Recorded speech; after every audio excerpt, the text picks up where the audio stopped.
Masechet Sanhedrin Daf Yod Chet. We begin the second perek, which focuses on court procedure as it pertains to the Kohen Gadol and to the king. Kohen Gadol dan vedanin oto, me'id u'me'idin oto. A Kohen Gadol can serve as a judge if he wants to, and if he does something wrong, he is judged. Also, he can testify if he knows testimony about some crime or whatever. He can testify, and if he did something wrong, others can testify against him. Choletz vechosin leishto umiyabemin et ishto. He does chalitza. If the Kohen Gadol's brother dies without children, then the Kohen Gadol can do chalitza with that widow. And if the Kohen Gadol himself dies without children, then his brother can do chalitza with the Kohen Gadol's widow. And furthermore, miyabemin et ishto. If the Kohen Gadol dies without children, then his brother can do yibum with the Kohen Gadol's widow. So all that is the same as for everyone, but here's the number one difference. Avalhu eno miyabem mipnei shehu asur be'almana. However, the Kohen Gadol cannot perform yibum with his brother's widow because a Kohen Gadol has to marry a betula. All Kohanim are prohibited from marrying a divorcee or someone that got chalitza, but the Kohen Gadol has an extra prohibition. He has to marry a betula. Kohen Gadol cannot marry an almana, and the yevama is an almana. Her husband died, and he had no children, so he has to do chalitza. Kohen Gadol cannot do yibum. Met lo met, eno yoseh achad mita ela hen nichnasin vehu nigle hen niglin vehu nichse v'yoseh mahen al ad petach sha'ir divrei Rabbi Meir. If the close relative of a kohen dies, so the kohen, unlike regular kohanim who cannot become tameh lamet in general, but for a close relative, 7 close relatives, a regular kohen can become tameh and can deal with the body and go to the cemetery. However, a kohen gadol cannot become tameh, not for anybody, not even for a close relative, and therefore he does not follow the bier, because if he becomes part of the funeral procession, then we're afraid he's going to touch it and he's going to become tameh. Rather, when they hide themselves, he will reveal himself. When they reveal themselves, he will hide himself. Meaning that he'll walk behind them, but let's say they're on this street, so he'll stay on the side street. After they turn a corner, then he'll reveal himself on that street. So he'll hide when they're around on this street, and then once they hide, meaning they go to another street, he can reveal himself. So he's always going to stay a couple of steps behind or to the side, so that he can give some honor to his relative, but he cannot formally be a public part of the procession.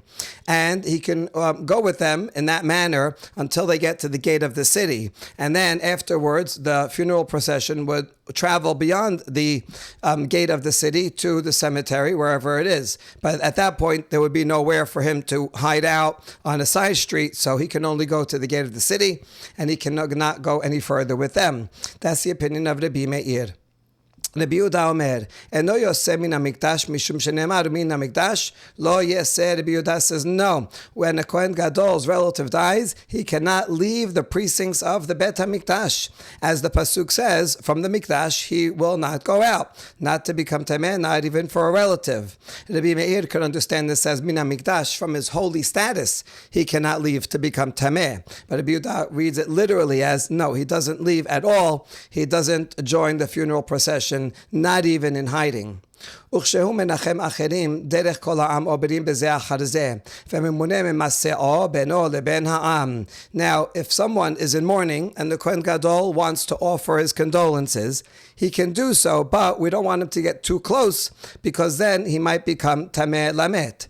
So usually the way it works is everybody passes one after the other. The avelim stand in a row, and then all the people will go down the line and offer words of condolences. So when the Kohen Gadol does it, he stays behind those people, and the appointed person, he has an assistant, will be between him and the nation. So that way there's a row of people between the Kohen Gadol and the mourners to block him from tum'ah that in case anybody would touch him or tum'ah would spread. Where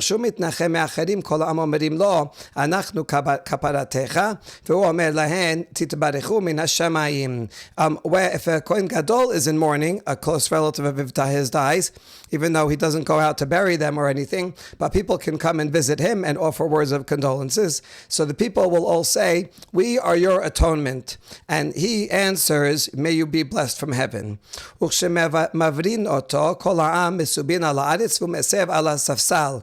when we give him the first comfort meal, Seudat Havra'ah, we still do that today. That's the first meal that the neighbors or friends come and bring, an egg and bread.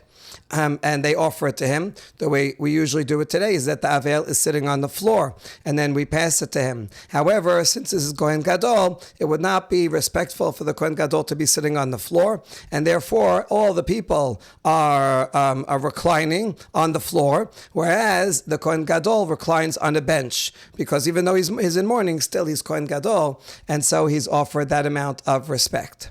Now all that's Kohen Gadol. Hamelech lo dan velo danin oto, lo me'id velo me'idin oto.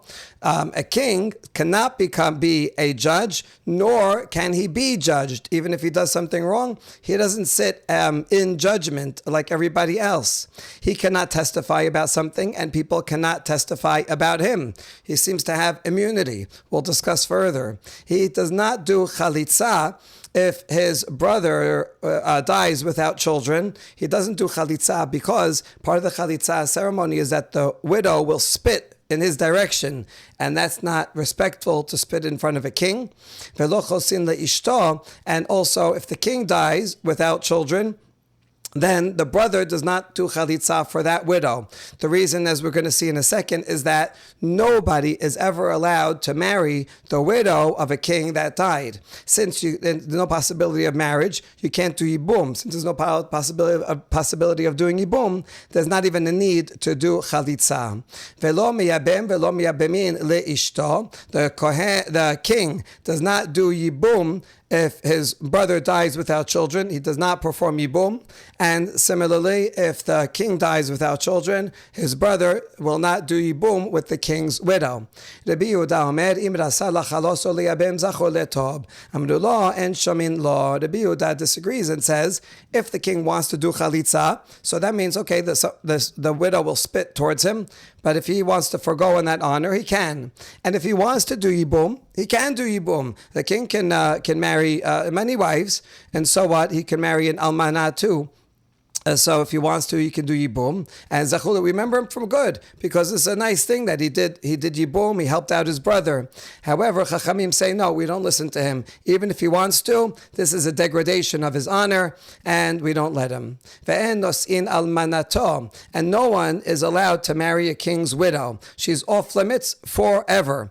Rabbi Yehuda Omer, nosea melech almanato shel melech, sheken masinu beDavid shenasa almanato shel Shaul shenemar, ve'etena את בית אדונך ואת נשי אדונך בחיקך.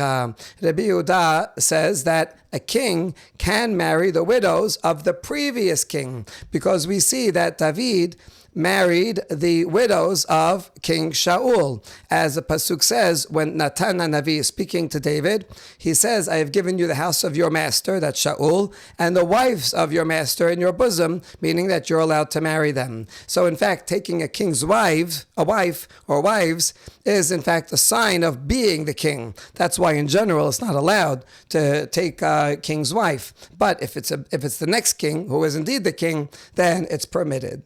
Now the Gemara comments, Kohen Gadol Dan, Peshita, isn't it obvious that a Kohen Gadol can be a judge? Why would you think not? You're right, that is obvious, but we had to say that he can judge so that we can say the next clause that a Kohen Gadol is judged. That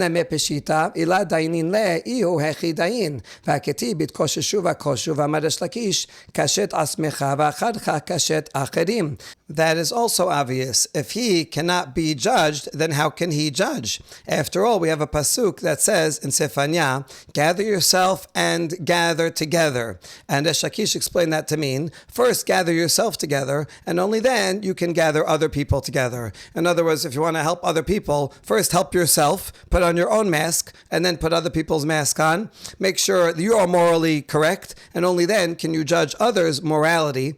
And therefore, it's obvious that if a Kohen Gadol can judge, then it has to be he can be judged also. No one can be a judge unless they themselves are judged to make sure that they have moral perfection before they can go out and point out faults of other people. אלא הייתי תקבע למתנה מלך לא דן ולא דנין אותו, תננה מכהן גדול דן ודנין.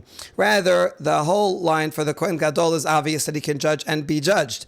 But we need to say that because we want to say regarding the king that that's not true. And so for the king, since we have to write in the Mishnah that he does not judge and is not judged. So for parallelism, we put Kohen Gadol, who we write that he can judge and can be judged. Or another answer. Hakamash malan kedetanya Kohen Gadol sheharag et hanefesh b'mezid neherag b'shogeg goleh ve'obed al aseh v'alo ta'aseh v'arehu ke'ediot lechol davar. Or maybe the Mishnah wants to teach us what we are taught in the following Baraita, that the Kohen Gadol who kills someone on purpose, he gets a death penalty. If a Kohen Gadol kills someone by accident, he goes into exile to a city of refuge. And he can violate a misvat aseh and misvat lo ta'aseh. We'll see what that means. Not that he's allowed to violate, but the point is if he violates, he is judged like everybody else, and he is like an ordinary person for all matters. So b'mezid neherag peshita, b'shogeg goleh isterichaleh.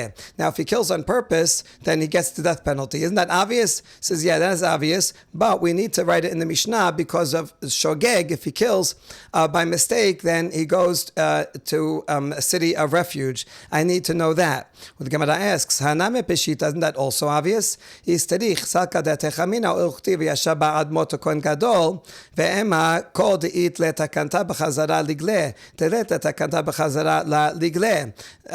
I need the Baraita to teach us that because I might have thought, since the pasuk says that someone who kills by mistake goes to the city of refuge and he stays there until the Kohen Gadol dies. But now we're talking about the Kohen Gadol himself, who kills by mistake and is going to go into refuge. That means he's never going to get out of the city of refuge because he can't get out until the Kohen Gadol dies. But he's the Kohen Gadol, so he has to stay there necessarily for his whole life. So I might have thought anyone who can have a rectification by coming back into society when the Kohen Gadol dies, he goes into the city of refuge. But the Kohen Gadol, who cannot have any rectification because when the Kohen Gadol dies, he's dead, then maybe I would say he doesn't go into exile at all. That's why I need the Braita to teach me that B'Shogeg, he also goes into a Galut. Titnan, Hareg, Kohen Gadol, or Kohen Gadol Sharag et HaNefesh, and no Yosem Misham le'olam. And we know that this is the halacha because the Mishnah in Masochet Makot says someone who kills a Kohen Gadol, or if a Kohen Gadol kills someone by mistake, they go into the city of refuge and they never leave. So maybe you'll say, well, he shouldn't go into exile at all since he can never come out. Kamash malan, and that's why this Mishnah has to teach us that in fact he does go into the city of refuge, even though he will never come out. And maybe you'll say that indeed should be the law, that he shouldn't go into exile since he will never come out until he dies. Amar kera lanush shama kol roseach afilu kohen gadol b'mashma. That's why the pasuk says to run there every killer. A call comes to include a Kohen Gadol, that even though he will be there forever for his whole life, nevertheless, if a Kohen Gadol kills by accident, he does in fact go to a city of refuge. Oved al aseh v'alo ta'aseh. Now in that Baraita it says Kohen Gadol transgresses a positive commandment and a negative commandment. La sagid la avad. So does that mean, or is it saying, predicting that he will for sure violate an aseh and a lo ta'aseh? It's impossible for him not to. Is this a prediction? What does the Baraita mean by these words? No, it means if he should violate a regular aseh or lo ta'aseh, not capital punishment. Capital punishment we already dealt with, we know.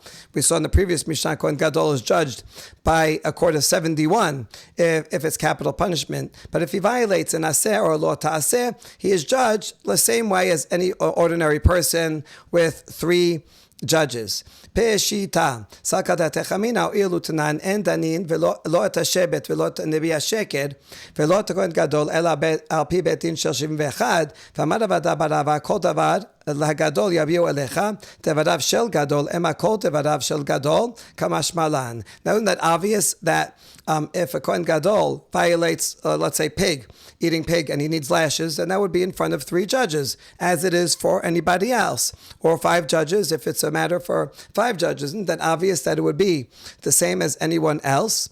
No, because I might have thought, since the first Mishnah, the first Perek said, that we only judge an entire tribe and a false prophet and Kohen Gadol with 71. And Ravada Barava gave the derivation that when Yitro tells Moshe, Kol Davar HaGadol, and he interpreted that to mean the matters of a great person. I might have thought all the matters, after he says, Kol Davar HaGadol, it says in the Pasuk, I might have thought any matters that have to do with a great person, even if it's just a monetary thing, or an aseh or lo ta'aseh, have to be with 71. So since I might have thought that, that's why I need this Baraita to teach me not so. Kohen Gadol only needs 71 for a capital case, but not for a regular case. And now, actually, this Havamina sounds good, since it does say Kol Hadavar. Maybe indeed everything that a Kohen Gadol does should be judged by 71. And the answer is Miketiv Divrei Gadol Hadavar Gadol Ketiv Davar Gadol Mamash. No, it doesn't say in plural all the matters of a great person, but rather the matter of a great person. That means only capital punishment of a great person is done by 71. An actual great matter, meaning capital punishment. But the regular matters of a great person are judged in the same way as regular matters of a layperson. The Mishnah next teaches Me'id u'me'idin oto. A Kohen Gadol can testify and others can testify against him. Me'id v'hatanya v'it'alamta pa'amim she'ata mit'alem u'pa'amim she'ata mit'alem ha'kesad. Now, is that true that a Kohen Gadol testifies? Wouldn't that be beneath his dignity to have to come into court and then the judges are going to challenge him and ask him tons of questions? Are you sure you saw it that way? Maybe it was this. It could be beneath his dignity. And we learn from a parallel of finding a lost object that if something is beneath one's dignity, then even if it's a mitzvah to do so, he does not have to do it. And we learn that from the pasuk that if you're walking on the way and you see your brother's ox or a sheep wandering, don't ignore it. Rather, you should return it to your brother. So it's the pasuk, the word that says ignore it is vit alamta, to ignore. But it says it kind of in a negative. Don't walk and ignore it. So what does that mean? Don't walk and ignore it, meaning rather give it back to him. But the way it's formulated is don't walk, ignore it. It can be read that way also. So the Midrash says sometimes you are allowed to ignore it and sometimes you're not allowed to ignore it. How so?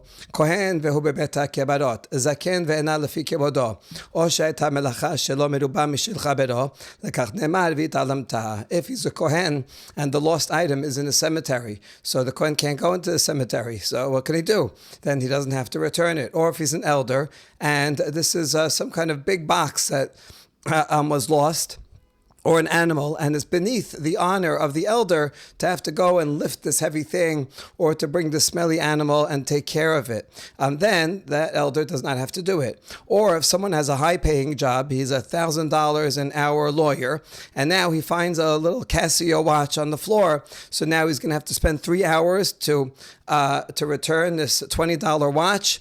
In all those cases, he can ignore it, and he doesn't have to do something beneath his dignity in order to fulfill a mitzvah. So too, a Kohen Gadol, we should apply the same thing. And since he is a very respected person, it would be beneath his dignity to have to come to court and to testify. So why does he have to testify? Amar Rav Yosef, Me'id Lamelech, we're talking about when he's testifying about the king. Then he's testifying about important matter, about something that is really on the level of his dignity. And that's when he has to testify, but not if he's testifying about a regular person. Hold on. We have the Mishnah taught that a king does not judge and is not judged. He does not testify, and no one can testify against him. So it can't be the Kohen Gadol is testifying against the king, because no one can testify against the king. Oh, the Kohen Gadol is testifying about the king's son, the prince. So that's also a pretty dignified issue to have to testify about, and that's what it's talking about. But we reject that. Ben melech hedyotu. The son of a king is a regular person. Either you're a king or you're not a king. Just because you're a prince and maybe potentially the future king, but maybe not. So then that would be beneath the dignity of the Kohen Gadol to testify about. Rather, it means that the Kohen Gadol will testify in front of the king. And so since the king is there, he'll be sitting on the Sanhedrin, and the Kohen Gadol will be testifying about something, maybe about his son or whatever, some important matter.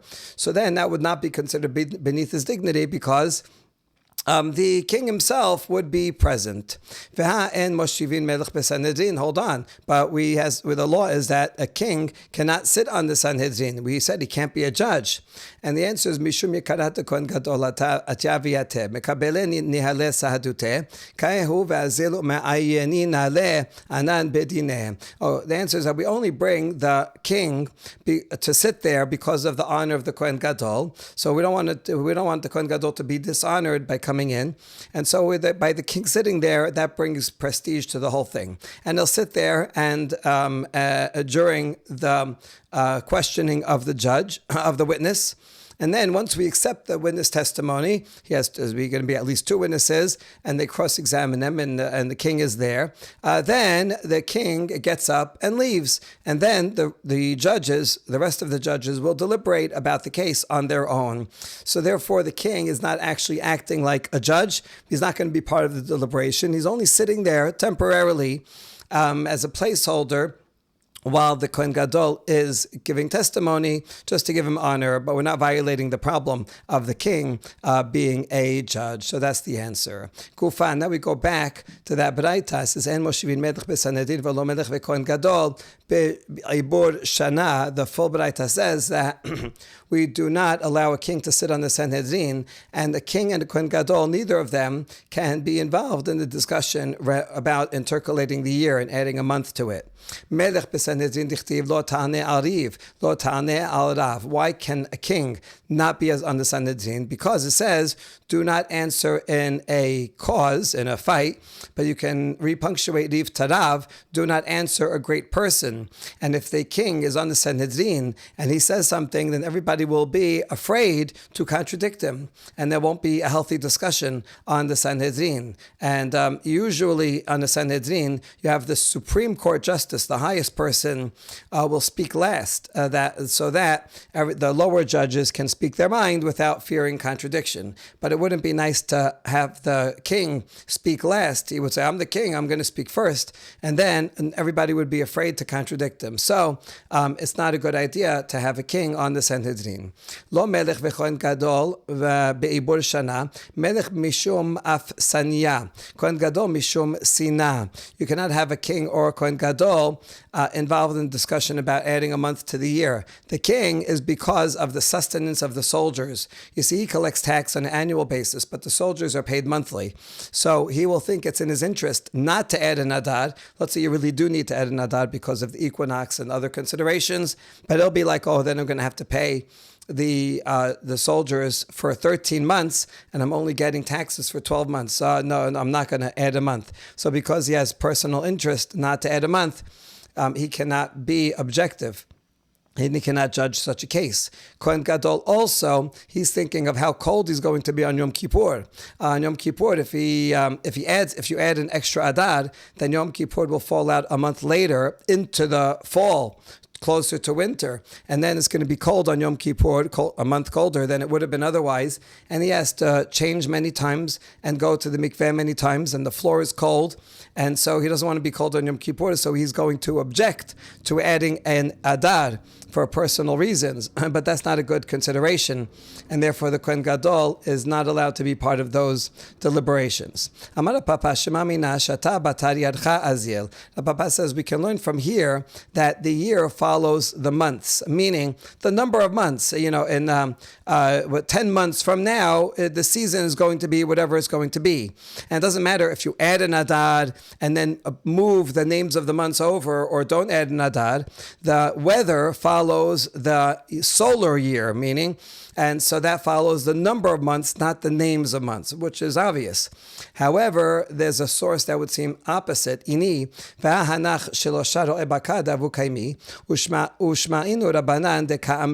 but there's a story about these three cattle herders. They're not necessarily the most learned people, but they know about the weather and about what's growing and the seasonal trends because they are cattle herders, so they have experience about them. And the rabbis heard them talking, and based on their conversation, the rabbis decided to actually intercalate the year. And here's what they said: Chadamar im bakir velakish kachada yenes, den hu adar vim lav let den adar. If the first grain and the late ripening grains sprout at the same time, then that means it's adar. But if it's not, then that's called shevat. You see that they're deciding when the weather, they're assuming that the weather follows the name of the month. And that's why they're looking at indications about how cool it is and how things are ripening to decide, oh, I guess that's what month it is. And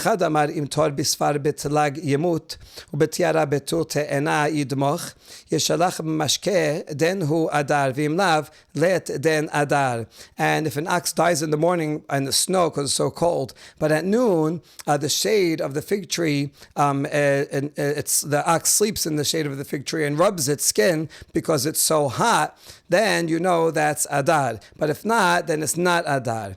V'echad amar im ki dum takif lechada yehe yepach beloach nafek lekible den hu Adar v'im lav let den Adar. And the third cattle herder said, if there's a strong east wind, which is cold, but the warm air that you blow through your jaw overcomes its effect, and that's Adar, right? Adar is like it's somewhat cool, but not totally.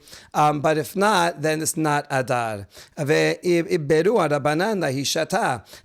rabbis decided that they needed to add a year based on these considerations, add a month based on these considerations, because these things were not happening yet, and you needed to add a month in order for Adar to work out with these weather patterns. And so we see that the weather follows the month, the name of the month, and that contradicts what Papa said before, that it follows the number of months that pass, meaning if it just follows the equinox in the solar calendar. So which one is it? Wait a second, do you think the rabbis were relying on the cattle herders to determine what the law is? No,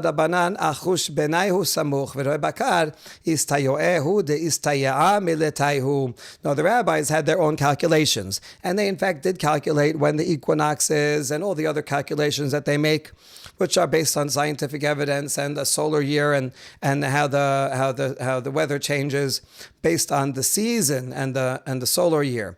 But these words that the herdsman said regarding indications of Adar should be this and the Shevat should be that was just helpful support that added support to the rabbi's decision. But the rabbis didn't actually think that the weather depends on the name of the month. Obviously, the weather depends on the time in the solar calendar. Baruch Adonai le'olam, amen ve'amen.